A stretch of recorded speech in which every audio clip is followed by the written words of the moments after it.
आदाब। मुंसिफ टीवी में आपका इस्तकबाल है। उत्तर भारत की खबरों के साथ मैं हूं मोनी सनवर। देखेंगे तमाम बड़ी खबरें। आगाज हेडलाइंस के साथ। सुर्खियों को पेश करने में ताउन किया है डॉक्टर ऑर्थो ऑयल के साथ साथ डॉक्टर ऑर्थो कैप्सूल्स साथ लेना ना भूलें। सीएम योगी आदित्यनाथ ने रंगों के त्योहार से पहले किया बड़ा ऐलान। संविदा और सफाई कर्मचारियों सहित सभी को होली से पहले मिलेगा वेतन।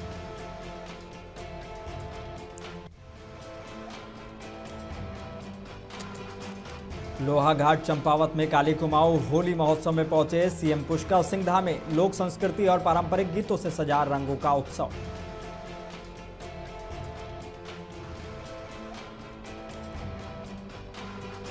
केजरीवाल के आरोप मुक्त होने पर करण त्रिपाठी ने जताई खुशी। बोले साजिश थी सत्य हाथी आने की, लेकिन ईश्वर के घर देर है अंधेर नहीं।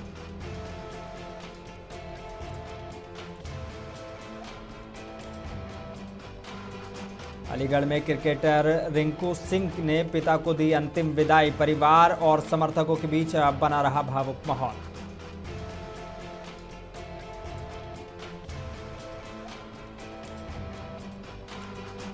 और मुजफ्फरनगर में त्योहारों के मद्देनजर जिला प्रशासन हुआ अलर्ट। फ्लैग मार्च के जरिए शांति और भाईचारे का दिया संदेश।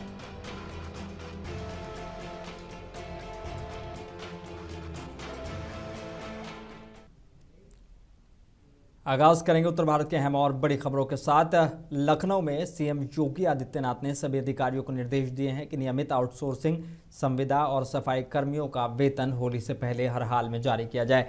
उन्होंने साफ कहा कि लापरवाही बर्दाश्त नहीं की जाएगी। 28 फरवरी 2026 यानी शनिवार को कार्य दिवस घोषित किया गया है, जबकि 3 मार्च को कर्मचारियों के लिए अवकाश रहेगा। होली की छुट्टियां 2, 3 और 4 मार्च को मनाई जाएंगी। सरकार ने त्योहार से पहले भुगतान सुनिश्चित करने पर जोर दिया है।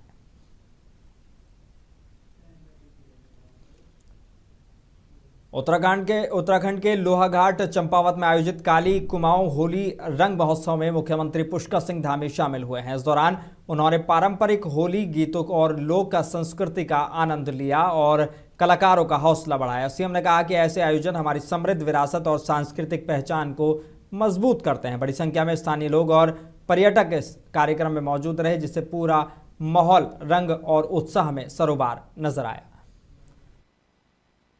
जो बचपन में मैं सोचता था और बचपन से ही ये खड़ी होली तो मेरे को देखने का बहुत शौक था। भाइयों बहनों, ये हमारे लिए गर्व की बात है कि लोहाघाट सहित पूरे चंपावत जिले में आज भी हमारी अमूल्य परंपराएं जीवित हैं। आप सभी ने आधुनिकता के भी दौर में, जब आज इतना सारा ज्ञान विज्ञान आगे बढ़ गया है, तमाम प्रकार की आधुनिक चीजें आ गई हैं, लेकिन इस प्रकार का महोत्सव आप मना रहे हैं। ये आपने अपनी संस्कृति को नहीं छोड़ा है, बल्कि उसको और मजबूत करने का काम किया है और सशक्त बनाया है। इसके लिए मैं आप सभी का धन्यवाद करता हूं।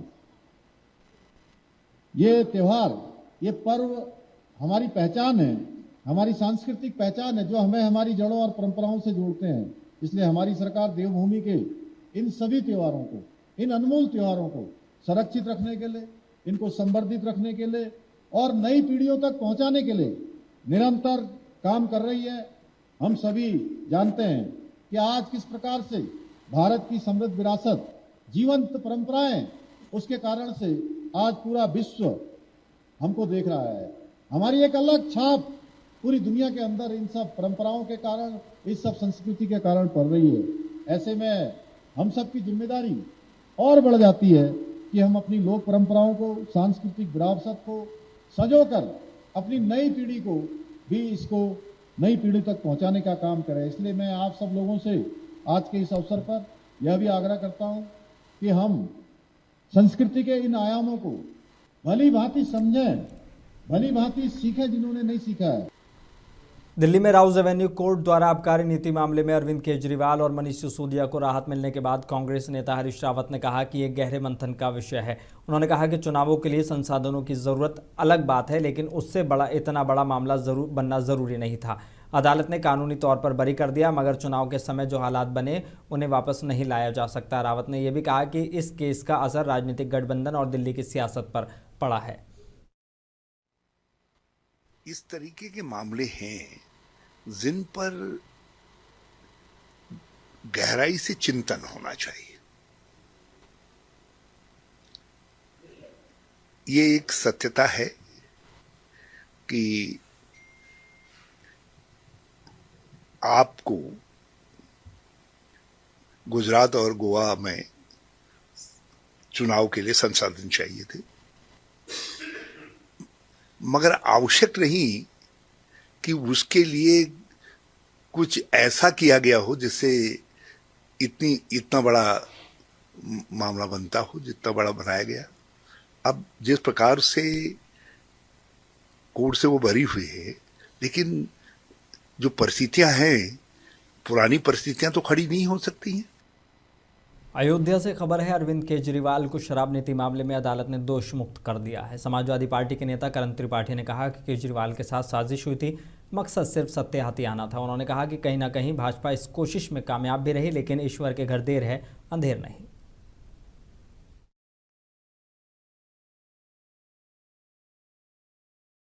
देखिए, ऐसा है कि केजरीवाल के बारे में जो फैसला आया है और न्यायालय का जो आदेश है, उसका हम लोग पुरजोर स्वागत भी करते हैं और समर्थन भी करते हैं, और ये तो होना ही था, क्योंकि झूठ कितना दिन तक चलेगा। और इसमें कहीं ना कहीं भाजपा की सरकार हो, चाहे मोदी जी हो, चाहे अमित शाह जी हो, इन लोगों ने हमेशा विपक्षी पार्टियों को हमेशा अपमानित करने का काम किया, उनको झूठे फरेब केसों में फंसाकर सत्ता लेने की कोशिश हमेशा की। लेकिन ईश्वर के यहाँ देर है लेकिन अंधेर नहीं है, और आज उसका एक परिणाम मिला।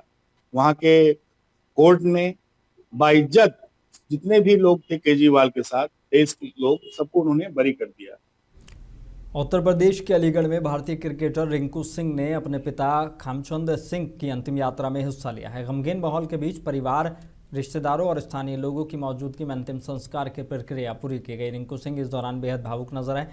बड़ी संख्या में समर्थक और परिचित अंतिम दर्शन के लिए पहुंचे और दिवंगत आत्मा की शांति के लिए प्रार्थना की। पूरे इलाके में शोक का माहौल रहा।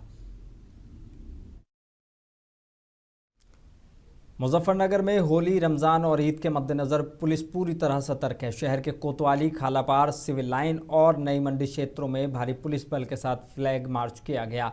पुलिस ने व्यापारियों, नागरिकों और धर्मगुरुओं से संवाद कर शांति बनाए रखने की अपील की। अफवाह फैलाने या माहौल खराब करने वालों पर कड़ी नजर रखी जा रही है। पुलिस ने लोगों से कहा कि त्योहारों पर भाईचारा बनाए रखें और संदिग्ध गतिविधि पर की सूचना तुरंत दें।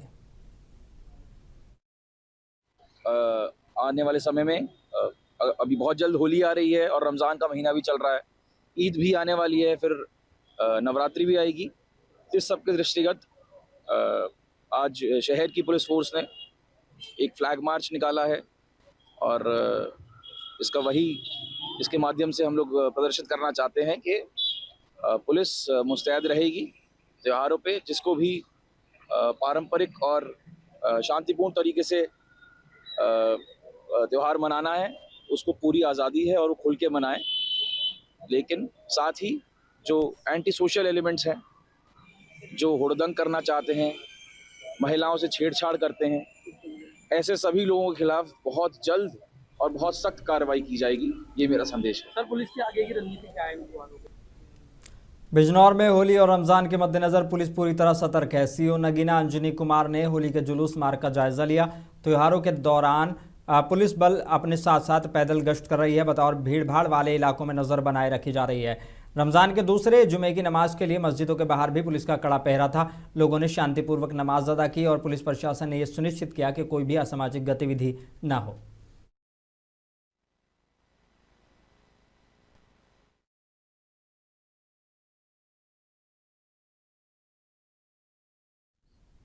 लखीमपुर खीरी के पलिया में उत्तर प्रदेश किसान कांग्रेस ने होटल शाइन में संविधान संवाद और कार्यकर्ता सम्मेलन आयोजित किया।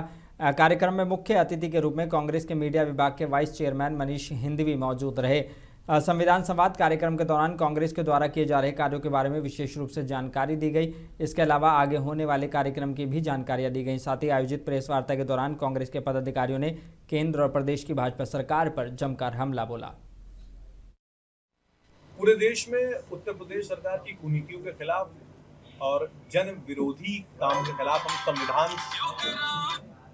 संविधान संवाद एवं कार्यकर्ता सम्मान सम्मेलन कर रहे हैं। उसी अनुक्रम में 12 मार्च को पलिया में ये सम्मेलन आयोजित है, जिसके आयोजक ब्रिज मौर्य जी हैं, जो यहाँ पर तो करेंगे। उस कार्यक्रम में हमारे प्रदेश अध्यक्ष अजय राय जी हमारे राष्ट्रीय महासचिव प्रभारी उत्तर प्रदेश अविनाश पांडे जी और हमारे समस्त सांसद मौजूद रहेंगे।